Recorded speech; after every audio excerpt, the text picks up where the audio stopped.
पूरी दुनिया मुसलमानों को कम आंकती है, खासकर भारत में दूसरे समुदाय के लोग मुसलमानों को पिछड़ा हुआ बताते हैं। यह कोई नई चीज नहीं है। यूरोप ने, अमेरिका ने, फ्रांस ने, जर्मनी, इन तमाम देशों ने हमेशा मुसलमानों के नाम को दबाने की कोशिश की है। जो मुसलमानों की खोज है उसको अपना बना लिया, वैज्ञानिकों के नाम को बदल दिया, मुसलमान वैज्ञानिकों को नाम को बदल दिया ताकि मुसलमानों को पता ही ना चले। और आज के मुसलमान जब सुनते हैं कि हाँ ये कोई वैज्ञानिक है तो अंग्रेजी नाम नजर आता है। मेरे दोस्तों, आज की इस वीडियो में बताऊंगा दुनिया का पहला ऐसा वैज्ञानिक जिसने ऐसी ऐसी खोज करी थी उस मुस्लिम वैज्ञानिक ने कि उसके बाद इस यूरोप और पूरी दुनिया ने ही उस शख्स को पहला मैकेनिकल इंजीनियर, वो भी मॉडर्न इंजीनियर मान लिया था। जिस व्यक्ति ने घड़ी की खोज करी, जी हां, जिस व्यक्ति ने ऐसी, आज नहीं, आज की बात नहीं, उस जमाने में इस्लामिक क्रांति के दौरान ऐसी ऐसी घड़ियां बना ली जो बिना सेल से चलती थी, जो बिना पानी के चलती थी, जो ऐसी चीज से चलती थी जिसको आप और हम जानते नहीं थे। दोस्तों, घड़ी वो ऐसी जो अपने साथ साथ वक्त के साथ साथ तारों की गर्दिश को भी बताती थी। इतना ही नहीं, इस वीडियो के अंत तक आप बने रहेंगे तो मुसलमान होने पर गर्व करेंगे, और अगर आप मुसलमान नहीं हैं तो कम से कम मुसलमानों को कोसना बंद करेंगे और एक बार फिर से सोचने पर मजबूर हो जाएंगे। जिस इंजीनियर की मैं बात कर रहा हूं, आसान ज़बान में उनको अल जज़ारी कहा जाता है। यह यूरोप में फेमस नाम है दोस्तों, लेकिन इनके नाम को बदला गया।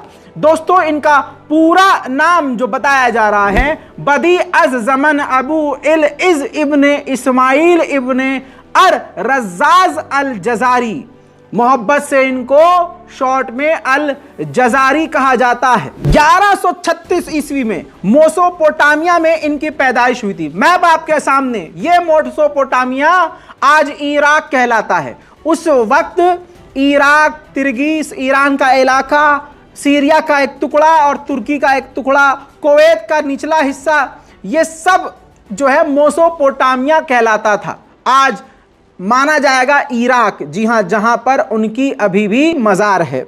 मेरे दोस्तों, आपको बता दूं कि रोबोटिक्स का पिता इस्माइल अल जज़ारी को कहा जाता था। ये जो आज रोबोट बन रहे हैं आज की सदी में, हम बड़े इंप्रेस होते हैं। ये रोबोट का आइडिया देने वाला कोई और नहीं, एक मुसलमान था, अल जज़ारी। सन 1100 ईस्वी का वो लगभग वक्त था। उस वक्त किसी को जिंदगी में आसानी कैसे पैदा करना है किसी को पता नहीं था। उस वक्त अल जज़ारी ऐसे वैज्ञानिक, ऐसे मैकेनिकल इंजीनियर थे जिन्होंने वो कारनामा कर दिखाया कि आज उन्हीं की सोच पर रोबोट बनाए जाने लगे।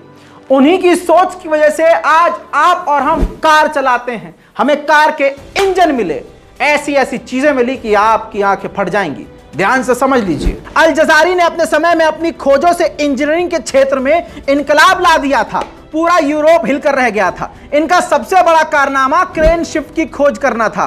क्रेन शिफ्ट एक ऐसा पुर्जा होता है जो लगातार राउंड एंड राउंड घूमता रहता है। उसको घुमाकर उसमें तब्दीली पैदा करके आगे की तरफ उसकी गति को, फोर्स को बदलना क्रेनशाफ्ट कहलाता है। क्रेनशाफ्ट आधुनिक मशीनरी जैसे भाप इंजन और गाड़ियों के इंजन में इस्तेमाल होता है, जो आज सबसे ज्यादा जरूरी है। इसके बिना आज दुनिया की कोई गाड़ी नहीं बन सकती। अल जज़ारी ने क्रेनशाफ्ट के अलावा और भी कई पुर्जों का निर्माण किया, कई पुर्जे बनाकर दुनिया को दिए हैं। मेरे दोस्तों, आज गाड़ियों में जो गियर इस्तेमाल होते हैं, जिसे आप गियर बॉक्स कहते हैं, उसके अंदर की जो मैकेनिकल पूरी सिस्टम है वो भी अल जज़ारी ने ही दुनिया को बनाकर दिया। दोस्तों, अल जज़ारी ने सन 1206 में the book of knowledge engineers mechanical device लिखा। उसमें इन्होंने 50 यंत्र और उपकरणों का डिटेल दिया और उन्हें कैसे बनाना है, उसका क्या काम है, वो भी उन्होंने जानकारी दी। आपकी स्क्रीन पर ये देखिए, ये सबूत है, ये उन्हीं की किताब से है। अल जज़ारी ने जो सबसे बड़ा आविष्कार किया वो ये कि उस जमाने में खेती के लिए पानी की कमी होती थी, मस्जिद में वजू के लिए पानी की कमी होती थी, जमीन के नीचे से पानी बाहर निकालना अल जज़ारी ने ही बनाया। एक ऐसा सिस्टम बनाया जो आपके सामने है। ये ऐसा सिस्टम है कि पशु घूमता था, जानवर बैल घूमता था और ऐसा मशीन बनाया हुआ था कि उसके घूमने की वजह से नीचे से पानी ऊपर आ जाता था। दोस्तों, गियर की ऐसी सेटिंग बनाई उन्होंने कि वो कोल्हू का बैल जैसे घूमता है, वो गोल गोल घूमता था जानवर, और जमीन से इतनी तेजी से पानी निकलता था कि फुवारा तक बन जाता था। दोस्तों, ये ऐतिहासिक किताबों में मौजूद है। यूरोप में आज भी ये किताबें मानी जाती हैं और अंग्रेज इनकी मान्यता रखते हैं। अंग्रेजों ने यही सब इंजीनियरिंग देखकर और अल जजारी की किताबों को कॉपी पेस्ट करके एडवांस लेवल का आज सब कुछ बना लिया, लेकिन ये सब कुछ दिया हुआ किसका है? आपके सामने है। इसके अलावा अल जजारी ने उस जमाने में मोमबत्ती वाली आधुनिक घड़ी बना दी थी, जो मोमबत्ती बिना किसी एनर्जी के चलती थी, समय बताती थी, पूरा वक्त बताती थी। आपकी स्क्रीन पर उसका पूरा मॉडल सामने है। इसके अलावा उस समय ऐसी खतरनाक और एडवांस हाथी वाली घड़ी बनाई थी जो अलार्म तक बजाती थी, हर आधे घंटे में अलार्म बजता था। आज भी इसका मॉडल यूरोप के कई शहरों में रखा गया है, म्यूजियम में यह रखी गई है घड़ी। आपको बता दूं कि यह वो दुनिया की पहली घड़ी है जो एक ही समय में वक्त के साथ साथ आसमानी तारों की गर्दिश भी बताती थी, साथ में अलार्म भी बजता था। दोस्तों, इसके अलावा रोबोट की जो मैं बात कर रहा हूं, हाथ से जो मेहमानों को टॉवल देने वाला रोबोट किसी ने बनाया तो वो अल जजारी ने बनाया। उसकी भी खासियत यह थी कि वो रोबोट बिना बिजली के चलते थे। तीसरी मेन बात, समुद्र के अंदर जो नाव होती थी, तो मेहमान जब आते थे, मेहमानों के लिए इस्तेमाल करने वाली नाव, कि अगर आपके यहाँ कोई मेहमान आ रहा है और आप पैसे वाले हैं तो आप मेहमानों को नाव पर ले जा सकते हैं। उस नाव पर जाने के बाद 4 से 5 रोबोट थे जो म्यूजिक बजाते थे। कोई इस तरह का साउंड क्रिएट करता था, कोई छन छन का साउंड क्रिएट। तो ये जो सारी मूवमेंट थी, ये 3-4 रोबोट उसी नाव पर तैनात थे, बने हुए थे, इंस्टॉल किए हुए थे। अल जजारी ने ऐसा बनाया था कि वो मेहमानों को एंटरटेन करते थे एज अ म्यूजिशियन। साथ में उसी नाव पर एक महिला रोबोट थी जो उनको टावल परोसती थी। आप समझ रहे हैं, आज की बात नहीं हो रही है, ये 1100 ईस्वी की बात हो रही है। इन्हीं सब चीजों को कॉपी पेस्ट किया है अंग्रेजों ने, और अल जजारी का नाम भले ही मिटाने की कोशिश की है, लेकिन जरा गूगल पे जाइए, ये देखिए, विकिपीडिया पे सारी डिटेल मौजूद है। विकिपीडिया चीख चीख कर कह रहा है, गला फाड़ कर कह रहा है कि इस्लामिक समय का यह सबसे बड़ा विद्वान था जिसने पूरी दुनिया में कमाल करके दिखा दिया। विकिपीडिया भी इनको और पूरी दुनिया भी इनको इसी नाम से जानती है, द फादर ऑफ इंजीनियरिंग। आरब भक्तों के सीने में आग के लिए इंतजाम भी किया है मैंने। विकिपीडिया तो दिखाई दिया है, जी सलाम यानी जी न्यूज का ही एक दूसरा आउटलेट, पूरा आर्टिकल लिखा हुआ है। इस पर भी आप जाकर पढ़ सकते हैं कि किस तरह से इंडियन गोदी मीडिया ने भी इसको प्रिंट किया है। माना है कि अल जजारी क्या शख्सियत थे। आज जो इंजीनियरिंग है, जो गाड़ियां चल रही हैं, रोबोट बन रहे हैं, जहाज उड़ रहा है, आपकी गाड़ी में जो इंजन है, ये सब का सब जो इसका बेस था ना, किसने दिया था?